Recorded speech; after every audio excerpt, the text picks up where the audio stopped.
expected them to take her back in handcuffs and lock her up. But that's not what DeKalb County Judge Mark Anthony Scott ordered Wednesday after a jury found Pamela Ballin guilty on all 3 counts of murdering her husband, Derek Ricky Ballin. We're upset. The whole family is upset, you know, because it's been 4.5 years we've waited, and we finally get justice. You know, 12 people found her guilty, and the judge just lets her walk. Ricky Ballin was found dead at the couple's DeKalb County home in 2009. Pamela Ballin told police some men beat her husband during a home invasion, but prosecutors say there was no evidence to prove that. I mean, she bludgeoned the man. He had 10 blows to the head, and I mean big blows. Can you imagine standing over somebody and hitting them 10 times? Ricky Ballin's cousins say they don't understand why Judge Scott let a convicted murderer walk. First, the lawyers asked him, aren't you going to make a ruling on what he had brought up? And he says he's going to wait until after the verdict to make the ruling. The jury deliberated for 2.5 days before returning the guilty verdict. Now, we found Pamela Ballin at her business in DeKalb County, but this woman jumped in front of our news unit and stopped us from going any further on the property. How do you guys feel about the jury's verdict? Get the out. How's that? That's how you feel about it? And our system of justice is built upon a jury making decisions, a jury figuring out what happened, and a jury ultimately dispensing justice. I mean, that's how it works. And whether you like the result or don't like the result of what the jury does, that's the way it's set up. In this case, a jury came back and said guilty. She's guilty of murder. The judge then releases the convicted murderer on bail and has set up a date for a hearing to hear a motion to have this verdict thrown out. And then it's over. Prosecutors won't get to appeal it. It will be over, and she'll be a free woman despite being convicted by a jury that heard all the evidence. Let me bring in Mikey Ballin, the brother of the victim, Ricky Ballin, and David Ballin, Ricky's son. Guys, thanks so much for being here. And first of all, our thoughts are with your family for your loss. But I know this is now turning into more than a single loss. It's a slap in the face, waiting more than 4 years for justice, a jury coming back and speaking, then a judge not listening to what the jury had to say. Mikey, if I could start with you, just your reaction to what this judge did after the jury spoke. Well, it really slapped all the family in the face. My mom is really hurt. It's hard to take, believe me, to know that 12 people sat in a room, find someone guilty, and then she goes home. David? Yes. Explain to me, and I haven't been in your position. I've been a prosecutor, but I haven't been in your position where you've lost your dad. I mean, that is horrible in such a manner.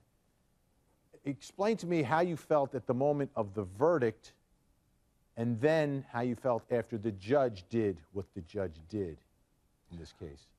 Well, the whole situation has been surreal. You know, I mean, you never think you'll ever be in a situation that we found ourselves in over these last 4 years. You know, obviously, my dad was my idol, my hero. You know, I mean, he was the greatest man I've ever known. So to lose him, even if it wasn't in such a manner, would have been difficult in and of itself. But to have lost him in the way that we did, it just came as a shock. Once the verdict came back, I was still in shock because, again, I've known my former stepmother for many years, for most of my life. She was a paternal figure in my life. So to have the jury come back guilty, and we saw the evidence, I mean, there's very little doubt that she did it. I mean, there's no doubt that she did it.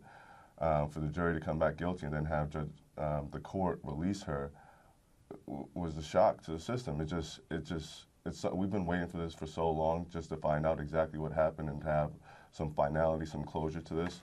For us to not get that on the day that the jury came back with the verdict is crazy. Because I mean, you lose your father, and you shouldn't have. He should be alive today, and now to know that the person the jury said is responsible and did it on purpose is home. Mikey, let's talk a little bit about some of the evidence in this case. Because it was, I mean, I've looked at it. It seems like it was straightforward, overwhelming. Yes, it was, because there was no forced entry into the property. There's a couple of things. No forced entry. There was no evidence that anyone else was in the house that night, but my ex-sister-in-law. It's very tough to speak about right now. You know what? Take a moment. Let's just take a moment, guys. If you can hang out there for just a minute, we have some more questions for you. Okay. Yeah, I appreciate you coming here, but I want to give you a moment. So we're just going to take a quick break. We'll come back and we'll talk some more because there needs to be justice in this case. And we've got to make some noise about this. We can't let it just happen. This one's really, I don't understand this one. You know, family waits more than 4 years for justice for the murder of their loved one, Ricky Ballin. And the jury comes back and delivers that justice, that sense of justice, you know? You don't get closure, but that's all you have left. And then the judge releases her and is considering a motion to have the jury's verdict disregarded. Unbelievable. Mikey Ballin, the victim's brother, and David Ballin, the victim's son, back with me. Thanks again, guys. David, to understand what happened here, this was your stepmother. Mm-hmm. Was there anything in the relationship that would indicate that this was even a possibility, or did this completely blindside you, the murder itself? Yeah, the murder itself definitely caught me off guard. I mean, like, really up until she was charged, I mean, I had no reason to believe that her story that she told us, my entire family, was anything but the truth. I mean, we haven't had the best relationship my time growing up, but I mean, in my adult years, we had formed a better relationship. And again, like, there was nothing to indicate that this was something that she was capable of. But like my dad always told me, everyone is capable of anything in a moment. So looks like that's what happened here. Has there been any contact between her and anyone from your family since the guilty verdict? No, not since the guilty verdict. Mikey, justice is what we want. You know, whatever and justice means different things to different people, but in this case, it's obvious what it means to you. Is the person who the jury said murdered your brother should be held responsible and should be behind bars. Do you have a message for the judge today? Yes, do the right thing.